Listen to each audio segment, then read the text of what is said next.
2 minut kutdim Bobur. Kunimda ovqat yeganim yo'qman.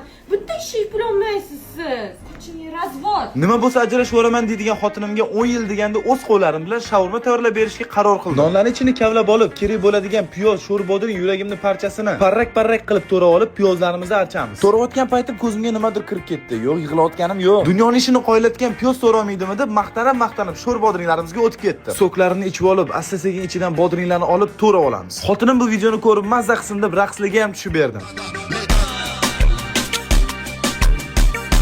Bo'ldi, boshqalarni sevib qolmasidan oldin ishimizni davom ettiramiz. Yuragimni qovurib olib, fransuzskiy shef-povardek tuz sepib olamiz. Piyozlar bilan jizbiz qilib olib, qovurib bo'lganimizdan keyin yarim ton ichiga mayonez surtib, go'shtlarimizni solib, sho'rbodring sir qilib olib, parnisimiz ustiga yotqizib olamiz. Duxovkaga ozgina dam olishga jo'natib yuboraman deb, Umidaxonning ko'zlarini yopib, romantika qilib kuxnyaga olib kelsam, duxovkani ochsam, miyamda cho'za degan gap keldi. Ajrashuvchi xotinim bitta ishni ham eplolmadingiz deb ajrashga ketdi. Hozir bu problemni hal qilmasam, sevgilimdan ayrilib qolaman deb, Oqtepa lavash ilovasiga kirib olib, qarasam bularda 14-maydan oq fest. Bu degani ikkita to'g'li shaurma olsam, yana bittasi tekinga. Xuddi shunday free va hammamiz sevadigan nuggetslar ham. Tez Oqtepa ilovasi orqali zakaz qilib oldim. Endi romantikani dodasini qilaman deb, stollarni bezatib olib, shaurma, kartoshka free nuggetslarni chiroyli qilib taxlab olib, Umidani ujinga taklif etdim.